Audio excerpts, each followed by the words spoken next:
Pardon the reincarnation, but I'm Brandon Burpee. David, everyone's speculating about what Moira's sixth life was. Why do you think we haven't seen it yet? Brandon, it's because Chuck Austin wrote it.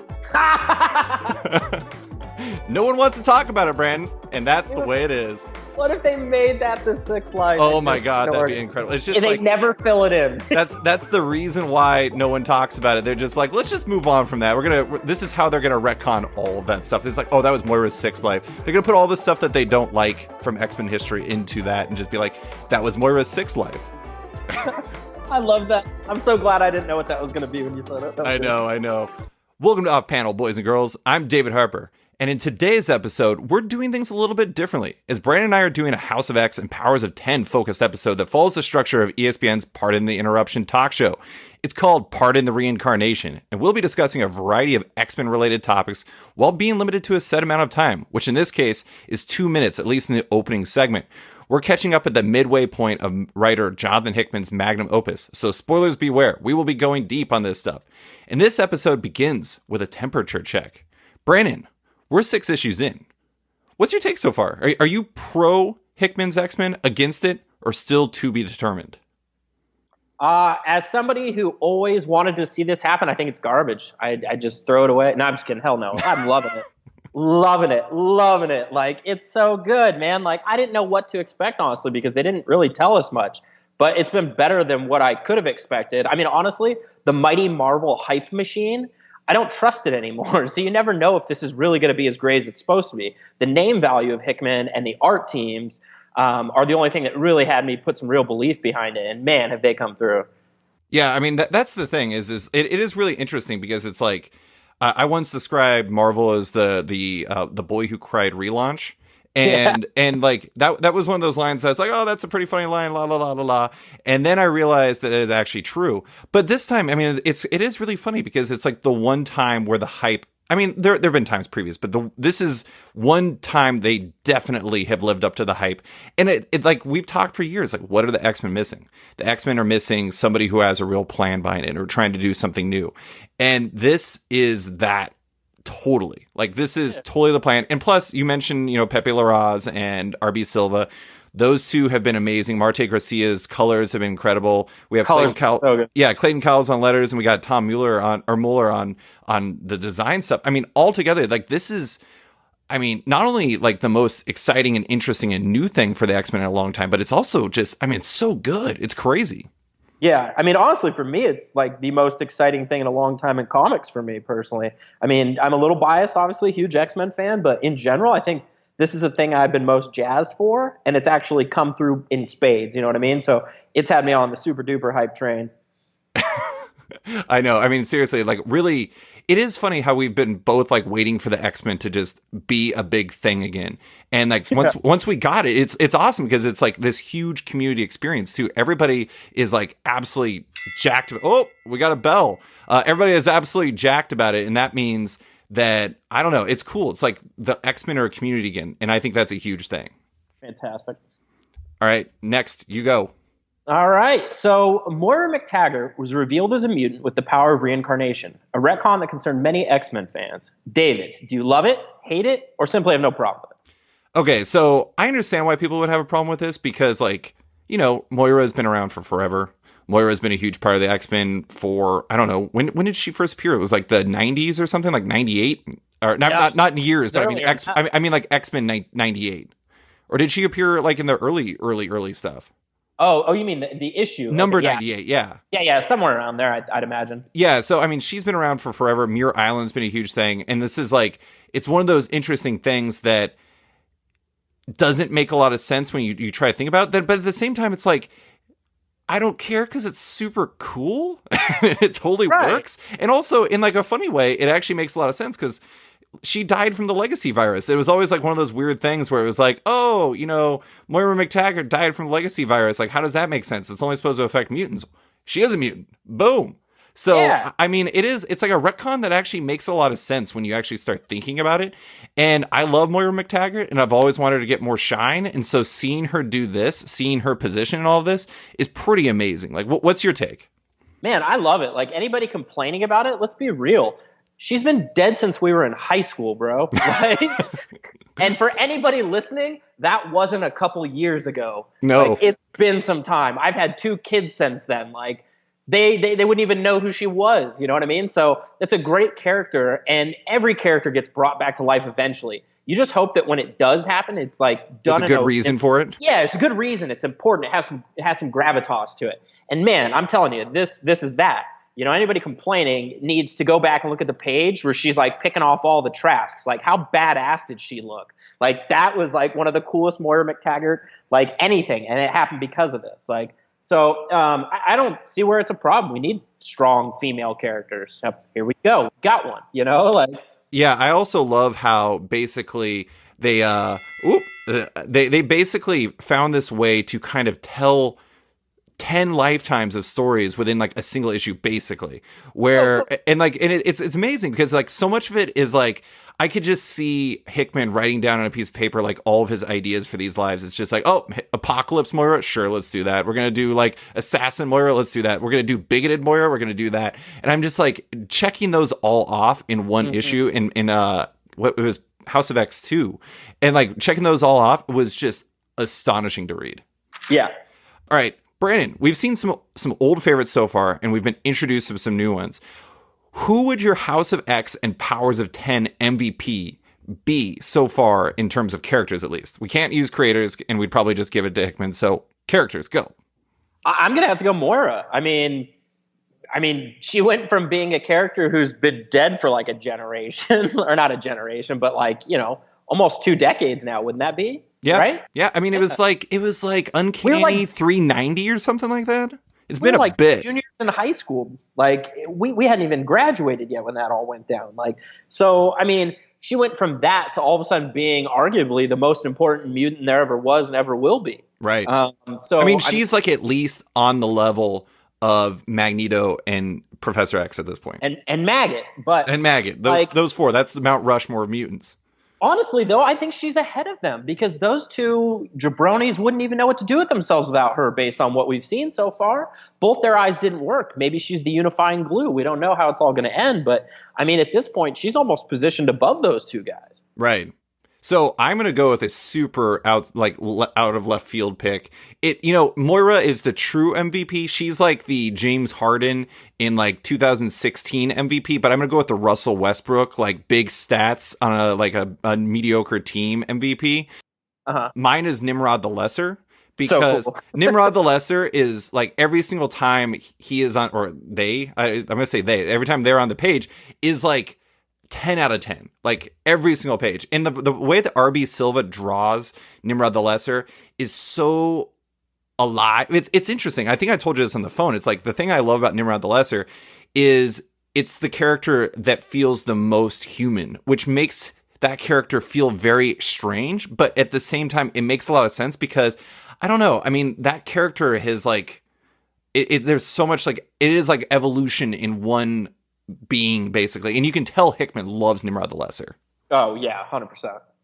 But yeah, that's my MVP. Big time out of left field pick. You're probably right, but at the same time, I am hardcore on Nimrod the Lesser team, or the team for that guy. I'm with you though. Nimrod the Lesser's I think hilarious. So yeah. Next. All right. So there have also been a whole lot of incredible new ideas within these comics. If you had to pick one as your favorite, what would it be? So, that one is a tough question. I mean, the obvious answer, right, is the Reincarnation. Like that's the one. And I feel like we could easily turn this into like a straight Moira podcast.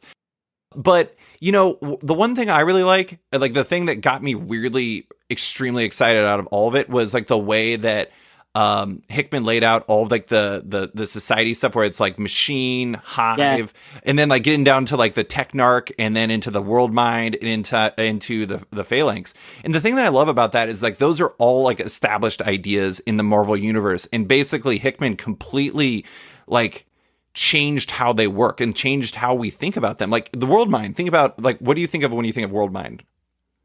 Well, now I'm a little skewed. Now I think it's a little lower on the evolution. Well, I think of Nova though, don't you? Do you think of Nova and like the world mind thing from that, where it's like the whole like Xandar world mind? So I think of that, and then I think of like how the fact that that's not even the end all be all, and like the way that Phalanx has went from this thing that I have nostalgia for, like the Phalanx Covenant, to now it's like this is like the end of evolution effectively. And like that was an incredible, like I described it on Twitter as like Jonathan Hickman's a master chef making the world's best sloppy joes with Phalanx. And I don't know, I love it. What about you? He made them extra sloppies for you. No, honestly, that was 100%. That was my answer, to be honest with you. Like, I don't know why, like you said, I think you said it 100% on the head. Weirdly, it like piqued my interest so hardcore. Like, I was like, ooh, this is really kind of a cool idea, because it is, like you said, an established thing, but without all that depth to it. And it's just like, as a giant X-Men nerd, I love that a professional sat down and put that much work into being a nerd. You know what I mean?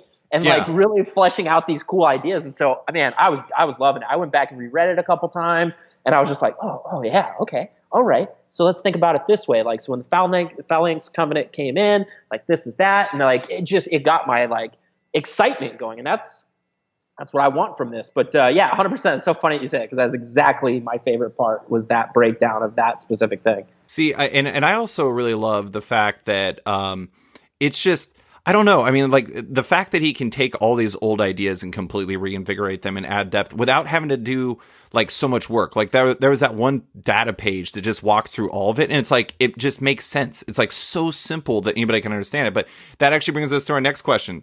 One of the most notable elements of these comics are those data pages. Designer Tom Moeller and Jonathan Hickman have partnered up to create data pages explaining everything from Omega mutants to how exactly Chimera mutants work. Brandon, what's your take on the data pages? Are they something you'd like to see more of in comics? Or are they like that's the thing, is like, are they a situational thing that really just work because this is the type of story that Hickman's telling? Yeah, I love the data pages. I, honest to God, love them. I would buy a book of them, like an X-Men mutant hand guide or something. You know what I mean? Like, they could make a special edition of something where it's just the ones that he's already put out, and then a collection of like newer, cooler ideas these broken out. I'd love to see him like break down the Phoenix and things like that, and cosmic entities. Like, I just want a whole book of data pages like that. Oh my God. I just came up with the craziest idea. Why don't Marvel, I know this would be a total waste of time, but if Marvel got him to do a new Marvel handbook, I would like crap myself. It'd be amazing. Yeah. I mean, can you imagine? I mean, breaking down the Omega mutants, the Sentinels, the Phalanx. Like, he's already gone through all these different things. Like, there's so many other things now I would love to see him pick apart. Again, like the Phoenix Force, and I mean, I'm sure he could do something with Reincarnation. Why all these goddamn people keep coming back and shit. Like, I would just love to see Hickman just let loose. Just go wild, bro. Here's a little handbook, and we're doing data pages of it. So I obviously love them because I'm a big like data nerd and everything like that. But I do want to ask you a question within the question. Do you think that like those data pages are like Moira's data pages, and we're going to find out that this is like some sort of thing that that maybe somebody like the X-Men are engaging with down the line? Like, these are remnants from Moira's lives, kind of like in Tower of Babel when Ra's al Ghul found Batman. I don't know if you ever read that story, but when he found all of this stuff about like, this is how you kill the Justice League. It's like her guide to basically making a better mutant society. Like, do you think that that's how they're being positioned, or do you think that it's just Hickman using them straight for like readers to understand what's going on? I don't know. I've gone back and forth on that, because for a little bit there, I was starting to think maybe it was the Librarian or the 1000 future, like with all the data that they've got there accumulated, or it could be Sinister, or it could just be, here's some information. I don't know. I keep going back and forth on that. I really do, because I feel like it's possible that it is somebody in the wings, you know what I mean? Which would add even extra oomph to it, which would not surprise me the way Hickman's been going. Yeah, no, I mean, it'll be really interesting to see play out. I tend to lean towards they're just straight data. Like, he's trying to inform readers. But at the same time, it's like, are you familiar with the concept of Chekhov's gun? Mm-hmm. Yeah, so it's like, basically, Hickman is not somebody to ignore Chekhov's gun. Like, he's not somebody who's going to introduce something just to introduce it. Like, that is always, I mean, you look at like the Fantastic Four stuff that he did, like that stuff was cascading into his work going all the way to Secret Wars. I mean, we're even seeing it now. I mean, like in the very first issue of House of X, we like saw that relationship with Fantastic Four. So it's like, he's not somebody to waste. What's that? And Soul's Hammer and stuff. We're still seeing in Avengers, right? I mean, so he doesn't leave things hanging. I'm not saying that was all designed so he could get to House of X and Powers of 10, because I think that is this is a new thing that may not have been expected to come when he was coming up with those things, but he's a man with a plan, and I think that this reflects that. I think it definitely has a plan, because if you look at even the little boxes on some of these pages, oh god, yeah, they have like Moira X or Moira 9 and stuff like that. There's such little details. There's no way that he just is like, that's a throwaway thing. Like, I just don't buy it. Yeah. All right, next question. All right. Retailer Brian Hibbs wrote a piece last week about the negative nature of House of X and Powers of 10 as weekly comics, and how that makes them hard comics to keep in stock because of how hot they are, amongst other things. What's your take on the weekly nature of these books? Are you a fan, or are you out on them? So it's funny because like I've talked to a lot of retailers about this. I've talked to a lot of like readers about this, and I myself, like, I feel like weekly books work rarely. I mean, like, for every 52 there's a countdown, and like that, like, it's a tough thing to pull off. Too soon.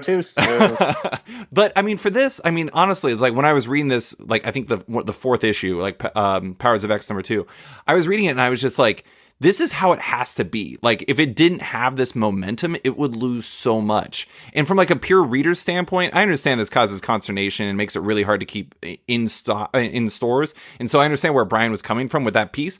But at the same time, it's like, for the narrative, it has to play out that way. And also, like, they will lose all of that momentum from these books if they didn't get through all 12 issues in 12 weeks. Like, if this took literally like 6 months to do, or whatever, or like, 3 months to do, it would be, I don't know, it'd be a disaster. It would have to be 6 months. I think this wouldn't work nearly as well, and they lose all momentum. What do you think? I agree, man. This thing's like a rocket, and I enjoy reading it like a rocket. I don't want to have stalled out breaks, and have 1 or 2 issues a month. I'm enjoying it every week. I'm getting it. And on top of that, like, I mean, when was the last time retailers complained that they couldn't keep titles in-house? You know what I mean? Like, that's a great complaint to have. I get it from the retailer's perspective, but as a longtime fan, I can't remember the last time I heard that complaint. Like, that's a great complaint. It's tied to the fact that, like, they can't reorder fast enough. So it's like when they're sold out, like when they sell out of their massive order they have for the first issue, by the time that they can get a reorder of the first issue in, like, the third issue is coming out for like one of the series. And so it's like they have a whole bunch of readers who want to jump in, and they have nothing to sell them. It's tricky. It's like they're always get them on a pull box. Hey, yeah, buddy, you don't have this happen? Get a pull box, bro. Let's go. Yeah, that's true. You got to sell it. All right. So last question for this section. Brandon, House of X and Powers of 10 have like completely overwhelmed the comics conversation in a way we haven't seen in a long time. Do you think it's good for comics to have like these flagship titles dominate the conversation to this degree, with like the speculation, with what people take on the books, et cetera, et cetera? Do you think that's a healthy thing, or do you think that it kind of like makes everything else seem disinteresting in a bad way? I think it's super healthy, personally. I mean, I get that it's taking away from other titles, but other titles need to step up then. I think for too long. Yes. I mean, to be honest, though, like, for too long, I feel like, personally, as a comic book fan, there hasn't been a lot that's been like, oh, hell, that's amazing. You know what I mean? So everybody else, step up. Let's go. Let's start a war. Like, I want to see more titles on this level. Make me want to give you my $4.99 or $15.99 or whatever my single issues are costing anymore. Like, as much as these things cost, this is the kind of value I want out of them. So if people are complaining that it takes away, like, I just don't get it. It's bringing people in house. It's moving issues and units. I can't see how this is a bad thing. I just don't. I mean, it's like when Lost was at its height, you know what I mean? Like, everybody's trying to like figure out the puzzles and things like that. That was great for TV. Well, I will say that I haven't seen anybody complain about this, but I was curious myself about it, because it's like, I honestly can't remember. It's like when a big event comic like Absolute Carnage or whatever comes out, or like the Justice Society comes back, it's like, that's a blip compared to what's going on with these comics. But I love it. And honestly, I think that one of the best things, one of the most impressive things that Hickman has done with these is he's completely like reignited the way that X-Men readers and comic readers like to speculate about all this stuff. Like he has made it so people are like obsessed with the minutia and the details of these books in a way that we haven't seen in a long time. Yeah, I love it. I think it's great. I mean, I personally haven't been this into like rereading and combing over and trying to look at little details. I don't know when the last time I was into something like that with comics. it's been a hot minute. So yeah, I want more of this. I don't necessarily think every title has to be this in depth, but I think it is good to have a title or two like this that drums up interest and brings people into shops. Yeah, totally. And also, I mean, I think that it's like almost like a challenge to everybody else. And it not, like you said, not every comic has to be like this, but find out like the best way to tell your story and find out the best way you can like bring your book to life in a way that like makes people talk about this. Ideally, everybody wants to do that, of course. That's like, I'm almost stating it in a way that makes people seem like, or comic creators seem like they're not trying to do this. But it's like, I don't know, man. Hickman's making people look like they're sleeping on the job. But I mean, honestly, it's like, I think that this like preaches to the value of doing something different and about how like you don't always, I mean, that's like during his interviews, he was talking about how like everybody's been kind of playing back the hits with the X-Men books. It's like, that's not just the X-Men. That's like everybody. Like whenever we see something really like succeed in comics, it's not because they were like, oh, this is a really good Captain America, or, oh, this is a really good Batman. It's because it's like a unique version of those characters. It's something that like you look at Brubaker and Steve Epting's Captain America. I mean, like that felt different. And it's like it's like almost, it's not about data pages and it's not about the way that he approaches the world. It's about doing something different that feels different, that stands out from the rest because it is something new. And easier said than done, but I'd love to see more of it. But I also think it speaks largely to showing that the opposite way of how things have been done for probably the last decade is possible. Keep a tight ship. Don't have 50 tie-ins. Don't have 6 ancillary titles. Have 2 titles or 1 title that tells your main tight story. Like, I think it's huge because everything's so self-contained between the two. You're going back and rereading those instead of having other issues that are pulling your interest at any given time and kind of diluting the product. Yeah. Well, okay, so now we're on 5 Good Minutes where we're going to talk about, it's basically going to be unstructured free talk about House of X and Powers of 10 before we jump into Mail Call, where we're going to answer some questions about like the broader X-Men world. So we're halfway through this series, Brandon. We've already talked about this a fair amount, but I do want to just get your broader, just general takes, like how you're feeling about this run, what it's doing for your excitement about the X-Men overall. Like where are you right now in a broader sense? And like, where do you think I don't know, where are you going? What is this doing for you, buddy? It's doing a lot for me below the belt and above the belt. I am loving every bit of it. Like, I have not been this jazzed for a title in quite a while. And I personally love X-Men books that want to do long-form storytelling with subplots and things that aren't resolved within the first 6 issues, could be a year or two. And Hickman's done such a great job of going back and touching on old concepts and also laying down new concepts, because what he's done here with the lives leaves so many opportunities to do like spin-off series or focus on, characters from like, X100, that timeline with all the Chimera and stuff. Like, there's just so many things that he's done and laid out that can be picked upon later. And also, if people want to back out of anything he's done, he's left the trapdoor to bail out too. Like, it's been such a phenomenal run. And then little things just pique my interest. Like, if you look at the timeline in the most recent one that they put up, all of a sudden now there's like a squiggle line right after the circle that goes, up and down instead of across. And it's like, where the hell did that come from? And what is that? Like, so there's all these little details that keep popping up that I'm just like, whoa, and it's, I don't know the last time I was this just enthused and able to just feel the hype that Marvel's putting out and actually buy into it and ride it out. Like, I'm loving this. I'm loving every bit of it. Needs more maggot, but it's fantastic. Man, where's the squiggle line? Go to Powers of X3. Okay, where? When you look at the timeline, right after the circle, there's a line that goes straight down, and then it's got a little circle. Oh. And you notice the position of that is 6? right where 6 would be. So What's going on there? Yeah. Well, I imagine we're going to be talking about 6 here in a minute. But yeah, I mean, that's the thing is like, it's interesting because, okay, I'm going to make a really ridiculous comparison. So I presume you have seen the movie Zoolander. Yes, I hate that movie, actually. Okay. Well, either way, do you remember the scene where Owen Wilson's Hansel character and Ben Stiller's Zoolander character have the dance off, and it's all about like taking what one person did and then adding to it? Yeah. So it's basically like X-Men are largely like taking what one person does and then doing more of that. And this one is like the first one that's like taking everything everyone has ever did and then adding to it and like remixing it and doing all these different things. It's like they're Zoolandering, or Hickman is Zoolandering the X-Men. And that is like the most low rent comparison anyone will ever make to House of X and Powers of 10. But I don't care. It's my podcast. I do what I want. And but Apocalypse could pull off a sweet blue steel with those lips. Oh my God, seriously. Can you imagine that? I mean, he could really, like, he's got male modeling in his future. It's too bad that he's wasted his life on the whole, genocide thing and everything like that. It's very selfish of him. He's keeping his beauty away from the world. But I mean, that's the thing too, is like, one of the interesting things about all of this is how, like, it's so big, but it's also so small in some ways. Like the characters he's using, he's keeping it really tight. And it's such an interesting list of characters. It's like, I made a joke about this on Twitter about how like these comics have been like tantric X-Men for me so far, because Wolverine's got like 4 lines. And I'm like, but he's barely used Wolverine. Like Cyclops has really just been kind of a complete foot soldier so far. Jean Grey's said like 3 lines or something like that. I mean, most of like the big hitters have been sidelined in favor of people like, Apocalypse has had a big play. Moira obviously is the biggest one, Xavier, Magneto, etc.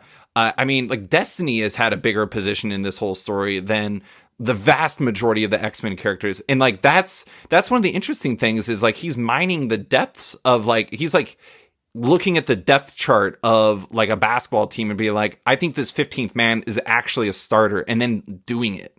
Yeah. It feels like a love letter. Like you can tell he loves the X-Men and gets the X-Men and has been a fan, because everybody who's a fan of the X-Men or any property always thinks of the things they would love to do, but he's in a position to actually do it and like add his flair to it. And yeah, he's done such a great job of picking up things that have been left behind from people like Claremont or Morrison or whoever, and just building off it. And man, he's just crushing it. Do you feel like this has kind of made, because like one of the things I think that Hickman has that other people don't is like, it feels like he has carte blanche and freedom to do what he wants, regardless of what like the general editorial bent is for Marvel. And like, obviously, you're not going to be able to, like, you don't want to, and you're not going to get rid of editorial as a whole, or at least in terms of, like, the direction standpoint. But do you think this is kind of, like, this could almost make Marvel feel like, maybe we're doing this a little wrong? Like, maybe we should give these people more freedom because, like, they're storytellers, and this is what they do. I think it should, but in a reference that won't make any sense to you, but maybe some of your readers, I'm going to go to wrestling again, like, with the WWE, WWF, for people who haven't watched a long time, like Vince McMahon runs everything from the back. And for a long time, wrestlers haven't been able to go out and just do promos unscripted. They've got very scripted promos, and they come off very scripted, not as good as they could be. So I think it's the same kind of situation where, yeah, absolutely, you're seeing where it should work and how it should work. But I don't think they're going to do it on a general basis just because they're a corporation. And honestly, I don't know how many writers or artists have earned the right. You know what I mean? I mean, a lot of the ones that have left to go do their own thing, outside of Marvel and DC. So I don't know. That's a hard one to walk, but they absolutely should. I mean, it's really interesting, too, though, when you look at it, because it's like, you look at the healthiest times in Marvel's history. Like, I wrote a piece today about how I think 2006 is Marvel's best year ever. And you look at that, and that year was so loaded with Brubaker, it was ridiculous. He was on Cap. He was doing Uncanny X-Men. He launched Immortal Iron Fist. He was writing Daredevil. I mean, that guy was everywhere, and like he was a huge player. And it's like, I feel like when you're at the healthiest, or you talk about like stuff like Frank Miller doing Daredevil, or you talk about, I don't know, whoever else, Claremont and X-Men. Yeah, it's like when you give them a chance to kind of like chart their own path, that's when magic happens. But at the same time, I think you're right. It's like you almost need, like, you have to have creators that are at a certain level that can earn that leniency, and it's just like the amount of creators that have that, there's not a lot of them. Yeah. All right, mail call. It's time to answer some questions. Some mail that we've gotten about the House of X Powers of 10 story. And Brandon, I'm going to let you kick this off. This is a big one.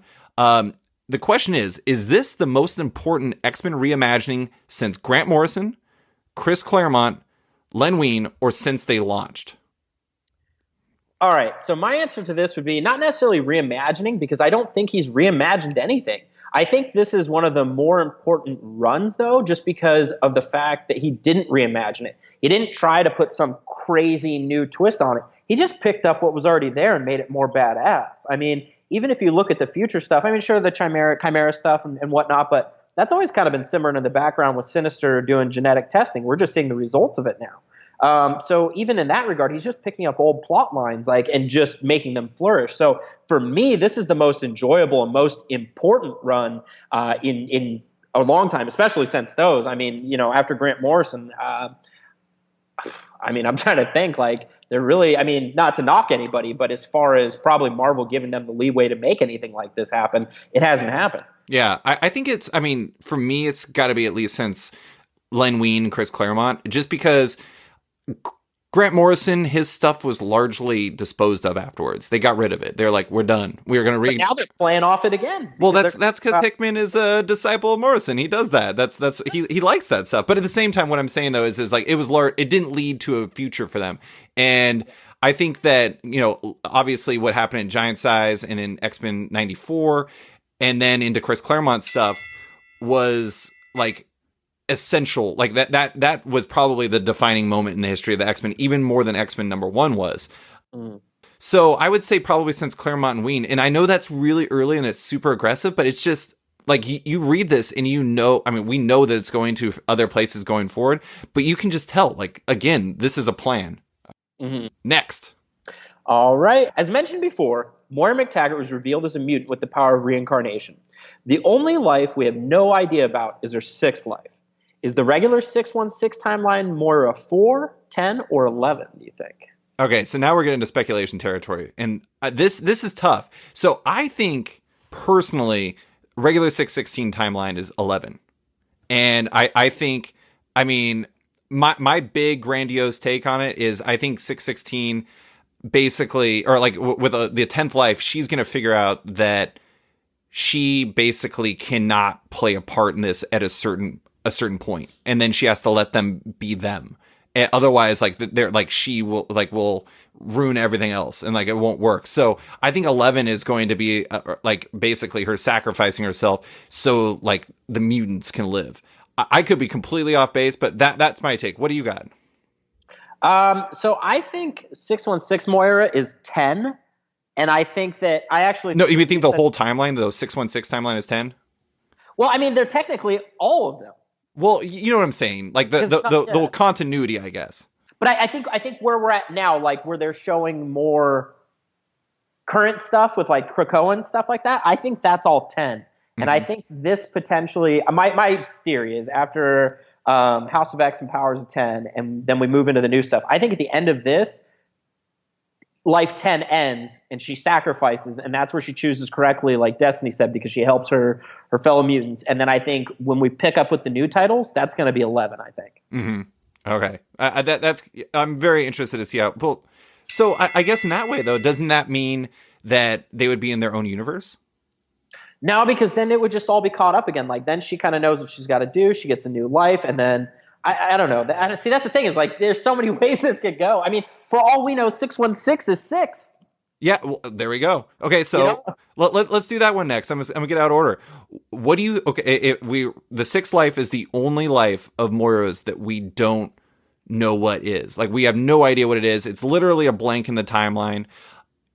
What do you think? Like best guess, what do you think Moira's sixth life actually was? I don't know, man. I think the best theory I've heard so far is Chuck Austin's run. It's just like where they deposit everything they dislike. We will never, ever see that sixth life on the timeline. They've just done away with it like Chuck Austin's run. Oh, man, Paige would be such a better character for it. Her and Angel. Yeah, I don't know. 6 is so crazy because the only thing I could think is maybe that's the year 1000. I don't know why they would have that wrap up so early. Or, not early because it's 1000, but, as far as the lives go and why that would be there. But, like, I don't know. Like, it seems like they wrapped up 100 and that was 9.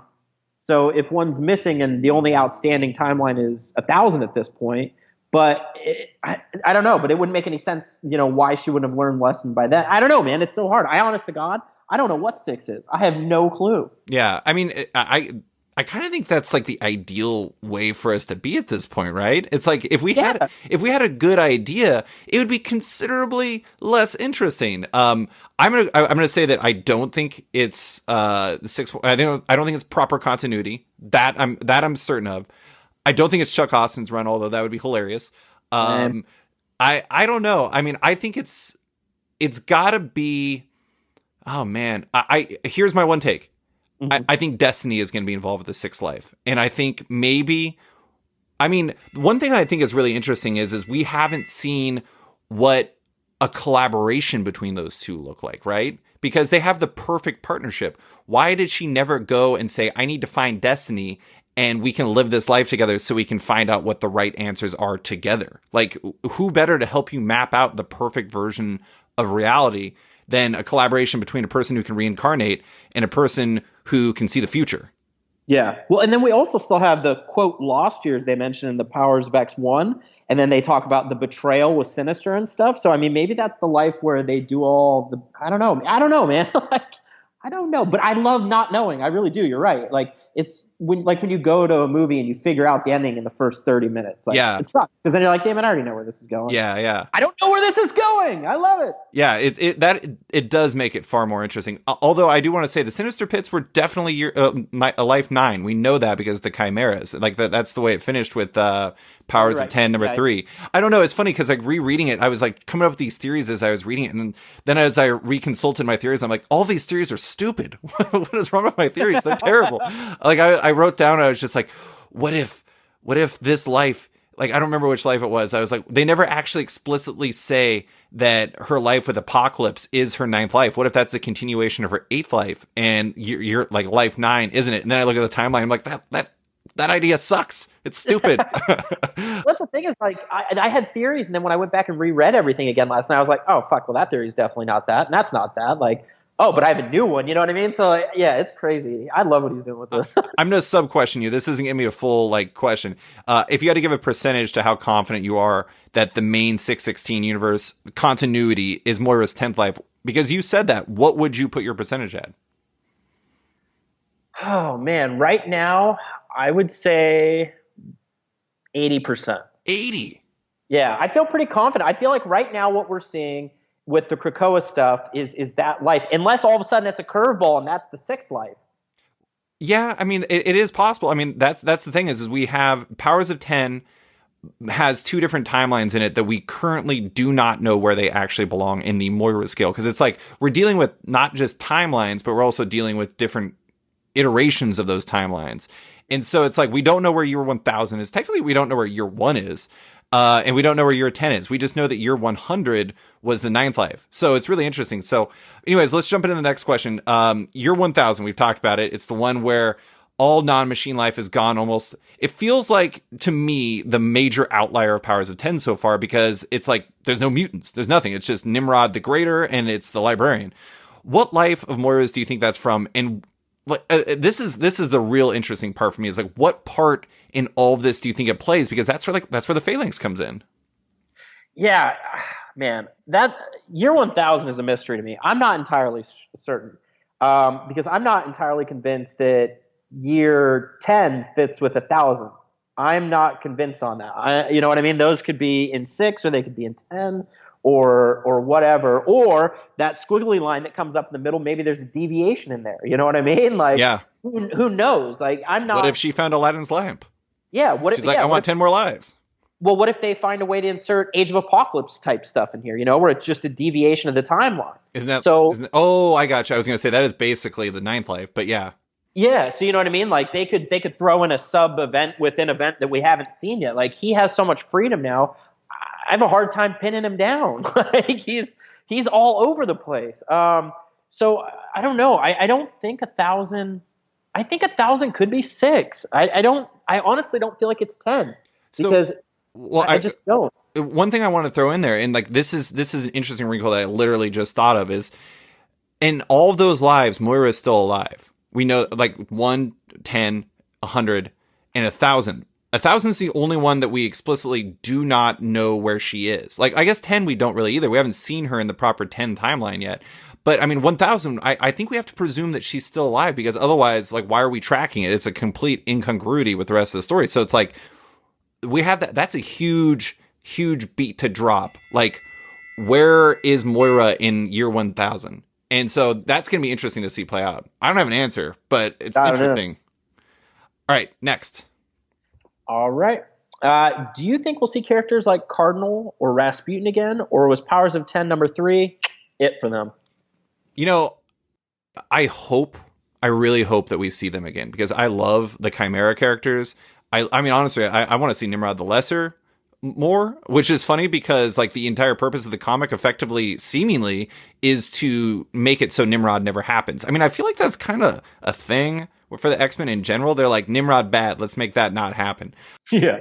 But I'd like to say yes, and partially, and it may not be in continuity, but partially because I feel like they can do miniseries that spin off of this that feature these characters in really interesting ways, because like that the way that Hickman has done this is somehow both rigid and very, like, open to other interpretations, and that's a really tough line to walk, but I think he's doing it. What do you think?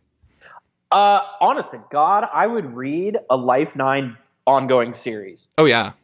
Like, just take me through the whole goddamn process. I'll soak it on up. I'll buy 2 of those. You want to do 2 of those a month? Let's go.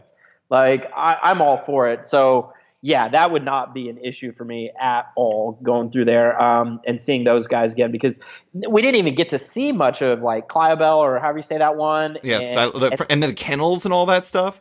Yeah, there's just so much that and I think we talked about this in passing about it, where I was just like, God damn it, does this mean we don't get any more of these? Like, I was just getting, like, all amped up for them, and now they're all gone. Like, you can't just leave me hanging like that. So there's got to be. I mean, I know Hickman's not really doing a lot of the new X-Men books, so why not just do a Life 9 book? I'd read the hell out of that. Yeah, I would be totally into that. I mean, honestly, I don't know a single one of those lives I wouldn't read. Well, maybe not the first one. That'd be a little kind of maybe boring. She's like, she had a family, she died. Okay. Yeah, Little House on the Prairie style. Yeah, it's Moira's Little House on the Prairie.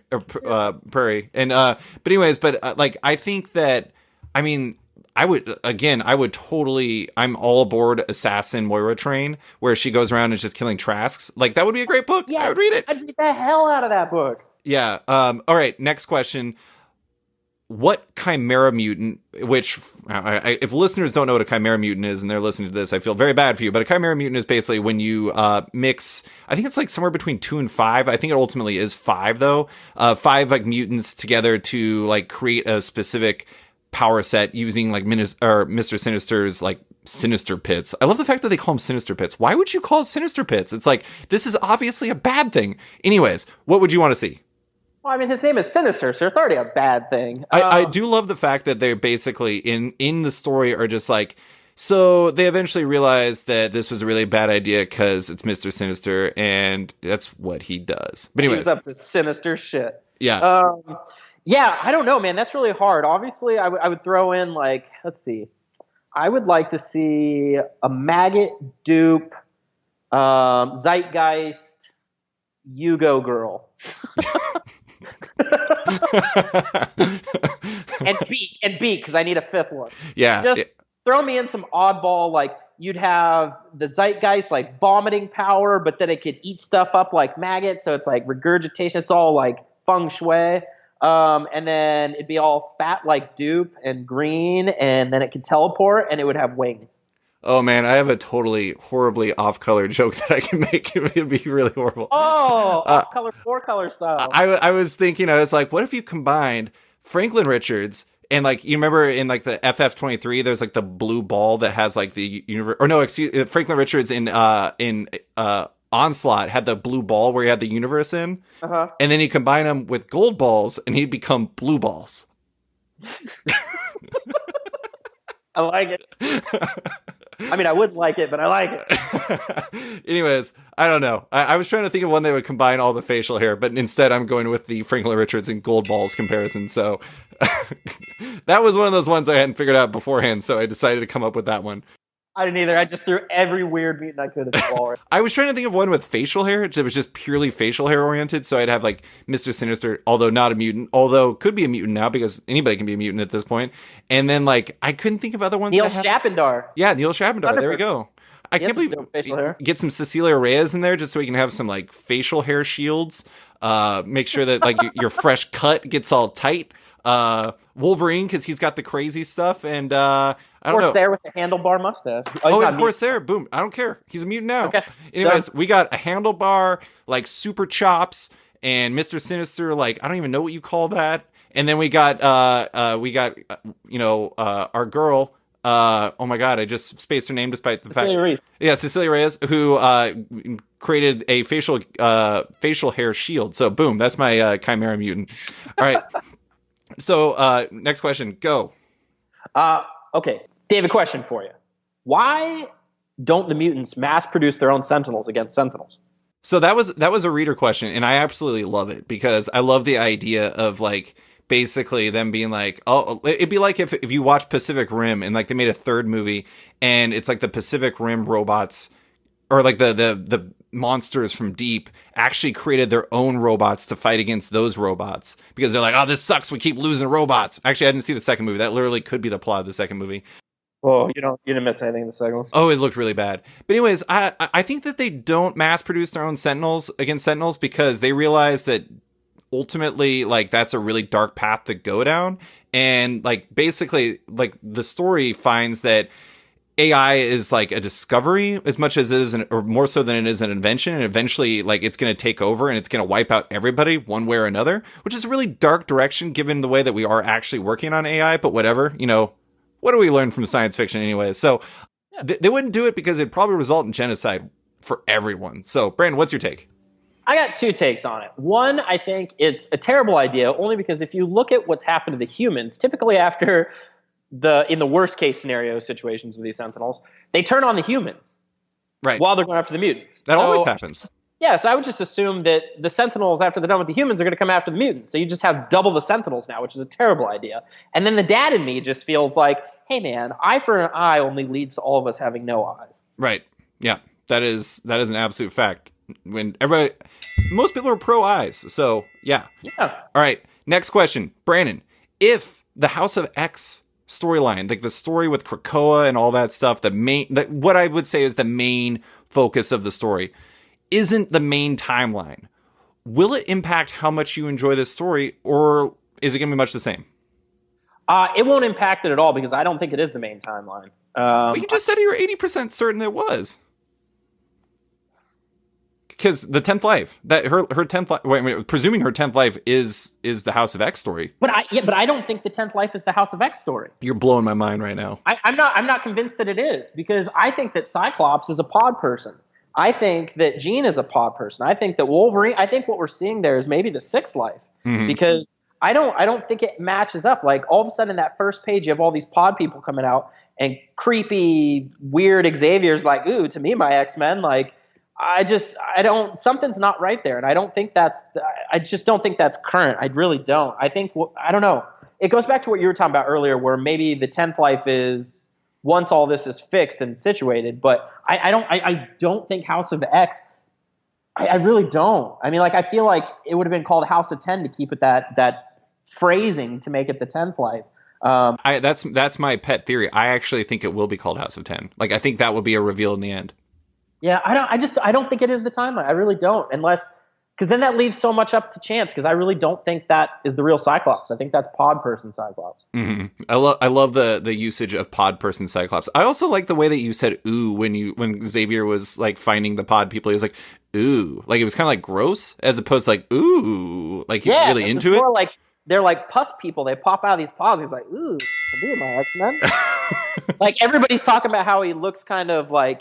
He's posing. I think he's like more like, oh shit, like bouncing back. He doesn't get splashed. Oh, you think he's grossed out? He's like, ugh. Yeah, I messed up this batch of Cyclops. Time to put a new little brew up in the mix. The one. He's got 2 eyes. God damn it! I made a huge mistake. What have I done? I'm gonna answer just really quick. It would not impact how I enjoy it because, like, honestly, it's like the interesting thing about this is. a big part of reading, superhero comics, generally speaking, is like figuring out how they all fit together and everything, right?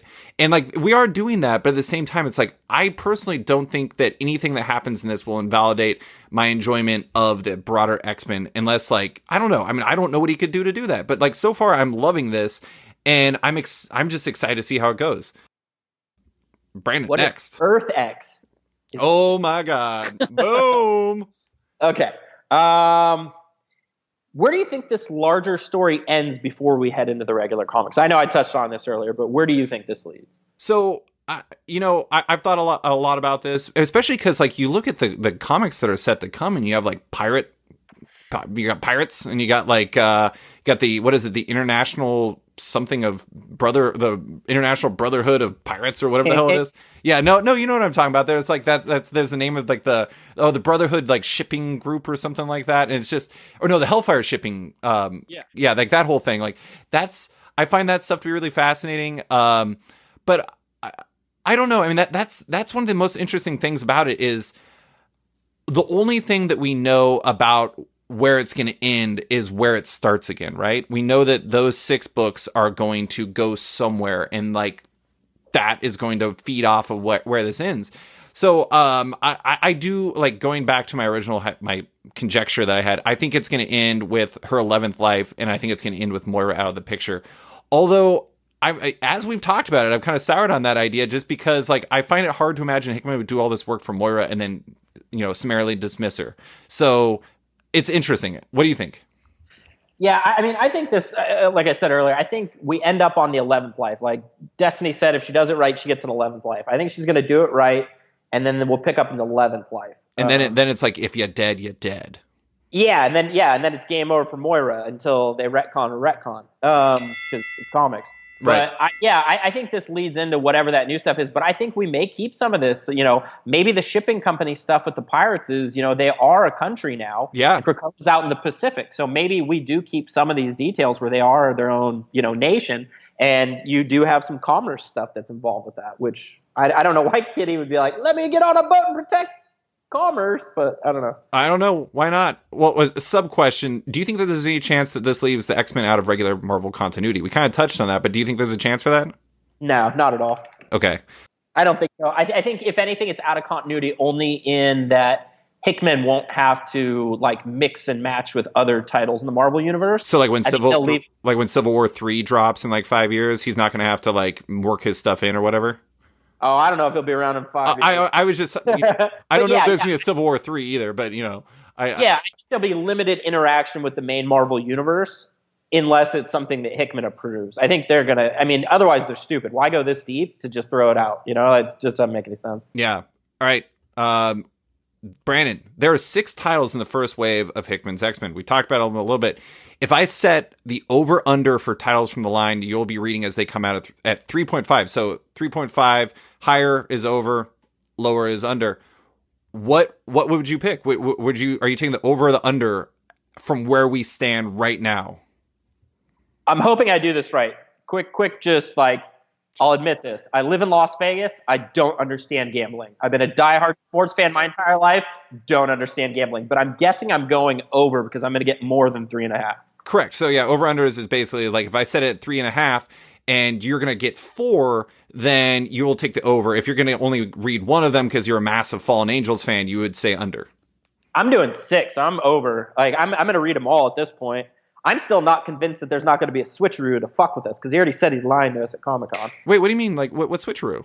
Like what if they change some details on some of these titles? You know what I mean? Like what if what we're seeing isn't accurate? Like at this point, I wouldn't put anything past Hickman. Yeah. Like what if maybe one of these books isn't real and maybe there is a Life 9 book or something like that. I don't know. Or there's more books coming after, obviously, I'm sure. But and we don't know, like some of these could be minis, some of these could be limited. I don't know. There's just so much that. But so with that in mind, like I'm going all 6 because I don't know what's coming, and I'm really, really interested. And I feel like I'd be missing out if I don't pick up one of them, which is crazy because usually it's like I feel like I'm missing out because I have to not miss out because it ties into everything and it's ridiculous. Mm-hmm. But in this regard, I feel like I'll be missing out because I don't want to genuinely miss out. Like I really don't. Yeah.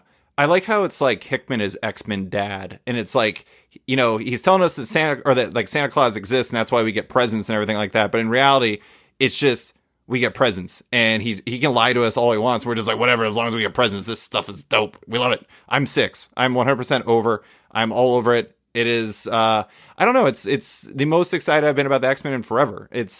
I don't even honestly know how to compare it, because it's like, I don't remember the last time I was reading all of the X-Men line. It honestly might have been the 90s. Oh my God. I'm constantly always reading them all, but that's to differing levels of sadness. Well, no, I mean, it's like, I was trying to think about it. It's like Wolverine, the X-Men, like that period. I was obviously reading Uncanny X-Force. I was reading X Factor, but there was probably other books, because there's like always random like young X-Men books. And I mean, there was definitely times where I was reading all of them, because like late aughts, I was probably reading all of them. But I've always been somewhat selective in perhaps a way that you're not. And I don't know. Yeah. Anyways, next. If you had to pick one thing you haven't liked about these comics at all, David, what would it be? God, you know, I told you beforehand that I didn't actually answer my own questions ahead of time. So that's like actually deeply frustrating. You know, I can go if you want me to. Go ahead. I'll think about it. So for me, two things. One thing you actually kind of touched on, which was like the young X-Men, new X-Men thing. I don't like that there's such a lack of those characters basically moving forward. Like if you look at the books, even after House of X and Powers of 10 end, the new X-Men are kind of just poof, gone. Even though, obviously Elixir was listed as an Omega mutant. But outside of that, like, they're all gone. Like, you don't see a Knoll, you don't see Rockslide, none of them. And, obviously there's room for these characters to come in, but they're just kind of gone. And then also the same thing, like, where the fuck is Maggot? He was in like a book a month for like a while there, which maybe like you thought they were building up for the age of Maggot or something? I know they are, David. I know they are. always doing it. People in my head told me so. Oh, that's exciting. Okay, so I'm gonna say that, oh God, this is a reach. I guess the one thing that might slightly bug me to a certain degree is like this kind of, I don't know. It's interesting because this recontextualization kind of like reduces the agency of a lot of the characters throughout history of the X-Men stuff. And I'm not a huge continuity guy. Like, this stuff doesn't bother me that much, but so like I said, if I'm reaching for something, I'm gonna reach for something.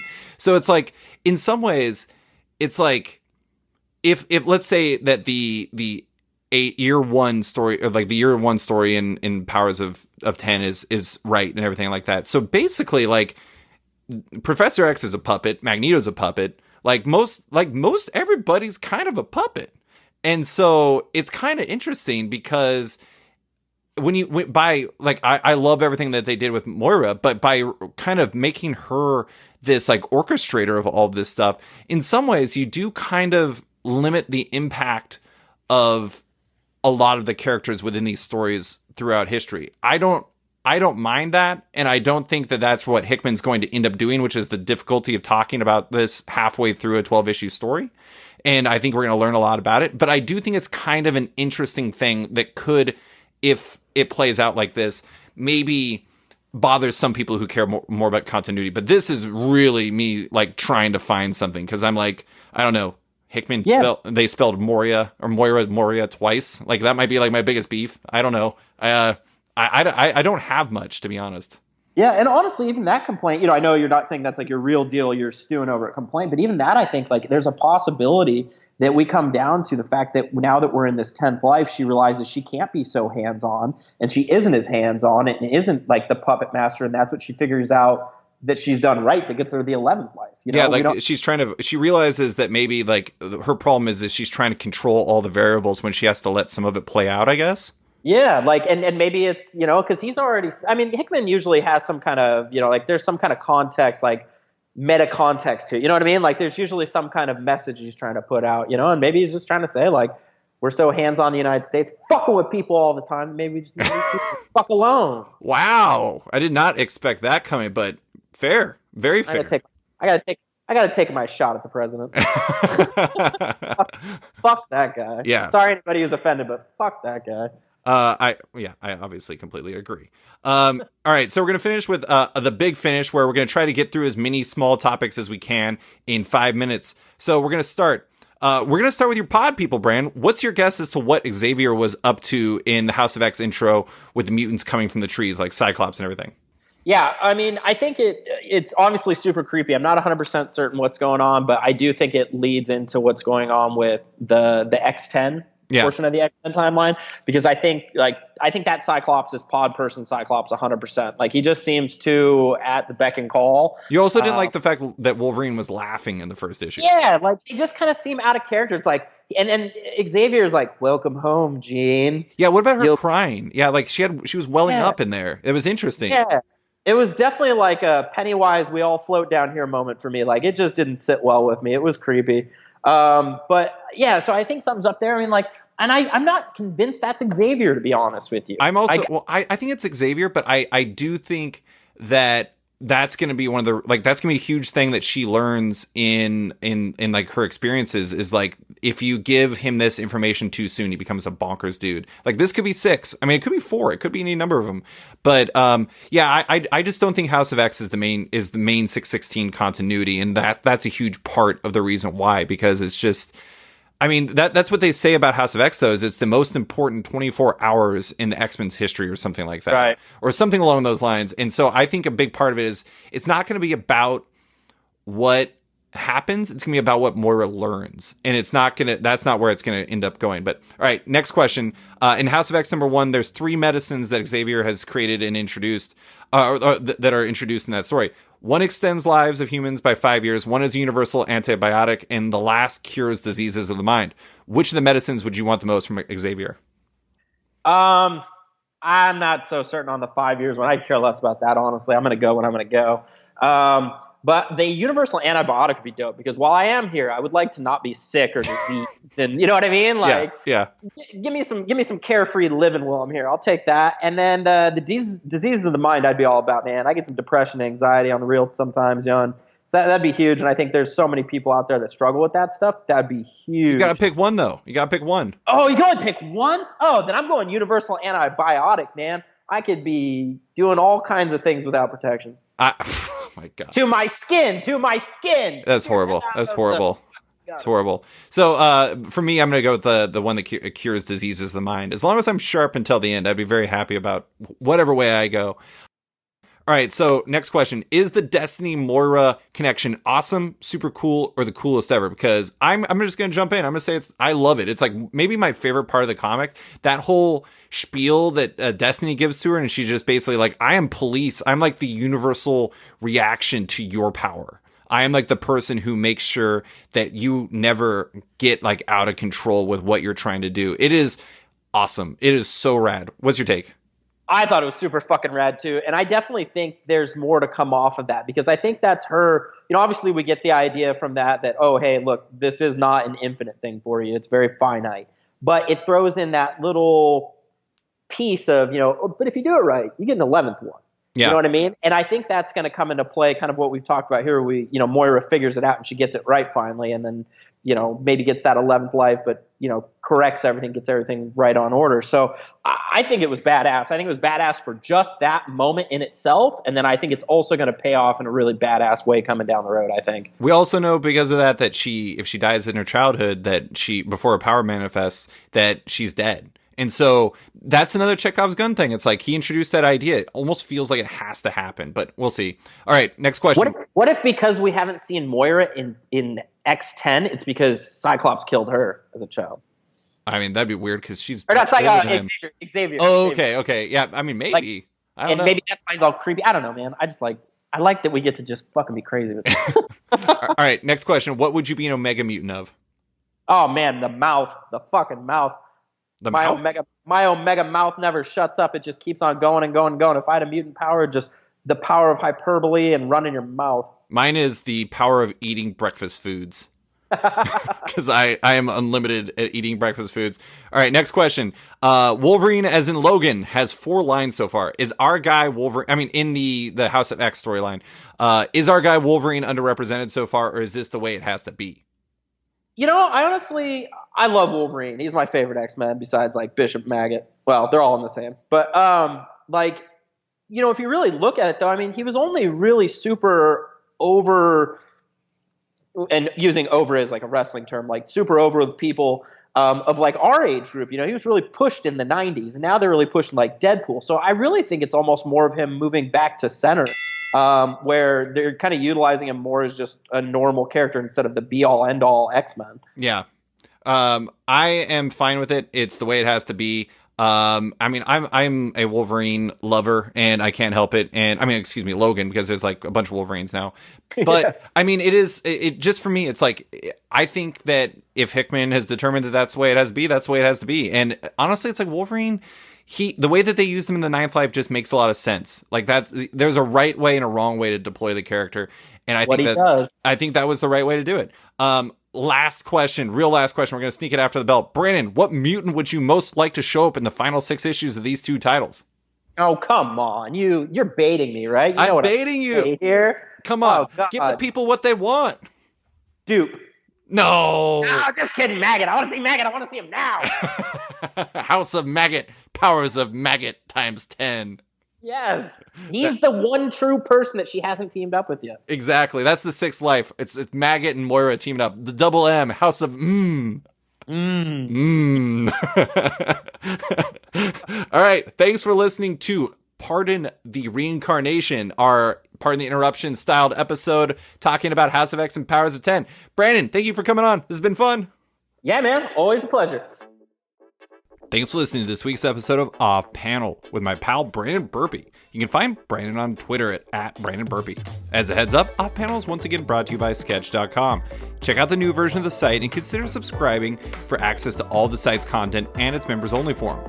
If you're a fan of Off Panel, make sure to check it out on Patreon. If you back the show on there, you not only support it, but you get early access to each week's podcast, access to weekly content, and more. Also, don't forget to subscribe to Off Panel on iTunes or Spotify and give the show a rating and review while you're at it. You can find Off Panel and Sketched on social media by liking it on Facebook at /Sketched. That's SKTCHD. Follow on Twitter at SketchComic or following me at @SliceFriedGold. Big thanks to all my existing patrons, including Paul Salates, Litwin Studios, Kill Wilson, Andrew Nikovich, Nathan House, Alex Dimitriopoulos, Terry Dodson, Troy Jeffrey Allen, Liana Kingus, Keegan Ray, Milton Lawson, Wesley Giff, Sean Kirkham, Harry Small, Alistair Ross, Julio Anta, Brett A. Schmidt, Jason Goodmanson, Paul Reinwand, Connor Farner, Vita Ayala, JDC and Mac Gagnon, Aditya Bidikar, Tara Ferguson, Dave Slusher, Kieran Mark Antonio, WMQ Comics, Akil, Kokachi, Phil White, Ben Becker, Sean Pinello, Ken Heidelman, Philip Seavey, Al Ewing, Ryan Alcock, Nick Michelin, David Kelly, Robert Wilson IV, Nick Polito, Owen McCready, Brandon Fletcher, Gary Maloney, Jonathan Nilsson, Matthew Groom, Jason Massey, Adam Bogert, Xavier Files, Matthew Taylor, Tyler Turner, Nick Patera, Jacob Sorelli, Ford Gilmore, David Baraldi, Ira James Udaskin, Modern Magic Stories, Nick Hall, Bobby Angus, Bjorn Basin, John Hendricks, Steve Anderson, Phil Nall, Ian Maxfield, Cliff Chang, Benjamin Chipper, Colin McMahon, Chris Palmer, Scott McGovern, Nathan Fairbairn, Kat McKenzie, Greg Rucka, Adam Highfield, Nicholas Gardner, Fiona Staples, Chris O'Halloran, Mark Abnett, Mike Murphy, Michael Shirley, Tom Barnett, Jim Demonakos, Norbert, Nick Lowe, James Kaplan, and Mission Comics and Art in San Francisco. You guys are all the best. A quick thanks to Upright T-Rex Music, who wrote and performed Off Panel's theme song just for the show. Check out their music on Spotify because it's completely delightful. Thanks for listening, and tune in next week for another episode.